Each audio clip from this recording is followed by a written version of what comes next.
So there's a Latina that's come out of Texas that want to get into why a lot of Latinos did not vote for Jasmine Crockett, even though she has been pro-immigration. She has pandered to immigrants. She really has. She's not pandered to FBA. And I want you to hear what this woman has to say, even though she's been doing all her pandering all this time. And I want you black politicians to pay attention to this too. Let's go ahead and check this out. Oh no. What do you mean? Jasmine not going to Congress for Texas? Oh, Crockett. A girl can only dream. Listen, Jasmine, what was that one quote that you said? Let me think. Oh yeah, we done picking cotton. You can't pay us enough to go find a plantation. Yeah, you remember that. So I had to go around the country and educate people about what immigrants do for this country, or the fact that we are a country of immigrants. Right. The fact is, ain't none of y'all trying to go and farm right now. Okay, so I'm lying. Raise your hands. You're not. We done picking cotton. We are. You can't pay us enough to find a plantation. I remember that. How could I forget? See, 6.5 million Hispanic voters in Texas, which is like the majority of the electoral vote here in the state. And you mean to tell me that you think that we're still picking cotton? Hell no, girl. Hell no. That's why you lost. Because you're racist. I'm going to tell you something real quick. If you would have pitched that in 2002, 2001, you probably could have gotten like a good drift. However, that was people in the past. Those kids that I grew up with that were chasing a field every summer, every spring with their parents, moving school to school because they had to go pick fruit with their parents, are now grown up. And guess what? Do you think that they're going to go back to picking fields when they have a citizenship? No. As a matter of fact, they're not even looking to vote for blue people with blue policies that put their parents in fields. No. Some of them are real estate investors, business owners. They're passing down generational wealth. And you think that they're picking cotton. You out of your goddamn mind. I'm going to remind you real quick. The majority of the Latino voters for Trump here in Texas live in the southern border. You know what happened in the southern border? No. Why? Because neither you nor Kamala have the balls to go down there. I'm going to tell you what happened. Along the Texas border, poverty levels are sky high as it is. When you import a bunch of riffraff from third world countries and they end up in those southern border towns, they strain the resources for those people. Those people can't even survive. And then you're bringing in all this riffraff with a CBP1 app, Ticketmaster, to the United States, and you leave them there. That's why our governor had to ship all those people out. And then y'all complain, oh, you were shipping all. Yeah, because you guys brought them here. You blue people brought them here to Texas, and the southern towns were suffering. Not only that, but there was violence across the border in Tamaulipas, in Reynosa, all those cartels fighting to bring all those people over here. Why? Because they were profiting billions of dollars. And your ass still thinks that we're picking cotton? Take that. No Congress for Jasmine. As a matter of fact, why don't you go run for Missouri? What did you do in Missouri that they don't want you to run for them? Oh, I know. Exactly. Because people in Missouri see right through your... And so do we in Texas. Keeping Texas red. So you actually heard what this Latina has to say. So she's saying that basically Jasmine Crockett offended them when she had made that statement inside that church, relegating them to picking cotton, and they didn't like that. She said that a lot of times they went with their parents, traveling different places, working in the fields, and a lot of them are citizens, and they don't have to do those sort of things anymore. So once again, Jasmine Crockett and her team did not read the room. Jasmine was run off at her mouth like she liked to do. And don't think, hey, maybe I need to kind of wash my mouth. No, but the interesting part is she said that, yes. But Jasmine's been very, very, very, very pro-immigrant. She has.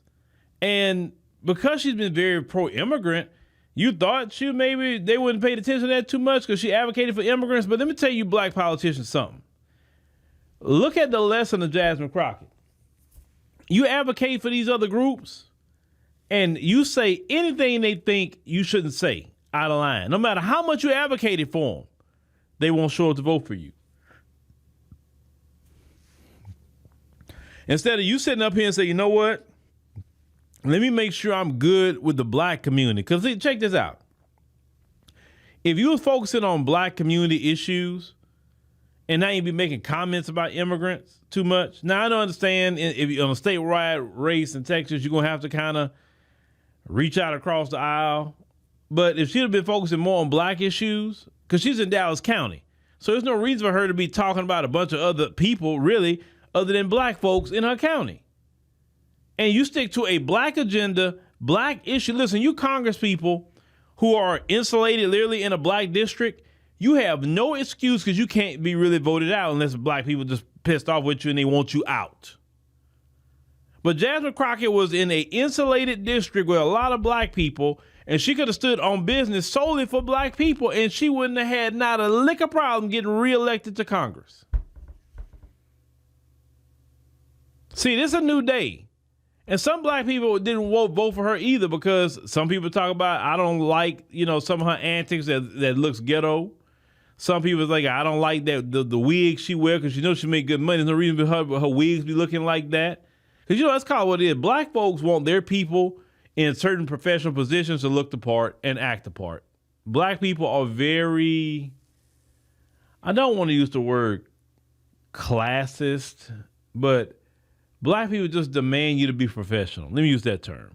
They demand you to be very professional in those positions because they say, hey, you represent the black community, and we don't want you to be the representation of the black community and sister girling it up. That's what some people are just saying. Some black women are saying, listen, that's not even how I talk. And we all know how Jasmine was speaking before she got in that position and started doing the sister girl thing. I don't know why. Black people in the Democrat Party, those days of you acting hood and all of that are done. You're not going to be taken seriously by the black community. We can read now. We're not idiots, but we have to be entertained. If you bring out Cardi B around anybody, or Cardi B's endorsing you, and of course she can endorse you all she wants, but I'm talking about you, the one getting her to endorse you, you can't be taken seriously. Why would we take anything Cardi B says seriously? You know what I'm saying? Like let's really think about it. Consider the source, Cardi B. She's not a great political mind at all.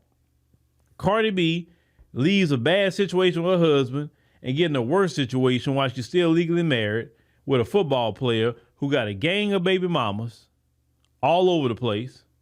Then she want to get mad when one baby mama show up at the Super Bowl because he said his mama invited the baby mama, which was already around before you got around.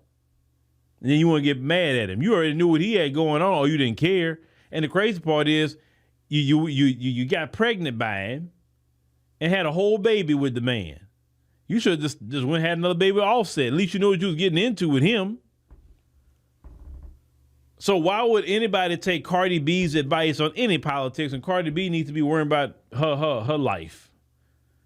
We don't want to see Megan Thee Stallion twerking or Gorilla doing any concerts that has something to do with black folks and talking about serious issues. You will lose every time. I'm telling you, it's a new day in black America. That ghetto hood stuff, that's going away, or you're just not going to win. Jasmine just needs to be herself, and she needs to, if she want to come back in 2 years, she can. I mean, because 2 years go like this. That's Congress. She can come back very quick if she want to. She can just run again in her area, or I know they split up her district, but she still can go to a black area no matter what. She can go to a black area and win. I know she can. And to go back to Congress and just stand on business for black people. But them statewide races that you need to depend on Latinos and whites, I said in last night, you can't depend on them. You can't. And you definitely can't depend on them, you sister girling it up.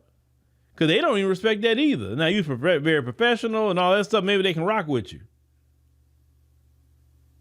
But Jasmine, you just had to watch your mouth, and that's what, what she's saying cost you the election is your mouth. So next time, just be yourself. That's it. Just be yourself. You're very educated. And you got all this experience. Well, just act like it. All that hood rat, I'm keeping that. Even why does keeping it real for some people means I got to start acting, ratchet? Well, why? Why can't keeping it real is like, you know what? all this education I paid for, all the testing, I'm going to lean into my education and be a great representation for black women and girls. be a great representation in the black community. You know what I'm saying? That's all. So like I said, she may come back in 2 years and run for something else. I mean, Cori Bush is running. So I wouldn't be surprised Jasmine Crockett come back and run for Congress. You know, maybe in these 2 years, she may get MSNBC or CNN with Abby Phillip or something talking over there. But I think she's going to try to go back to Congress. I don't see her being done politically at all. But next time, Jasmine, just read the room.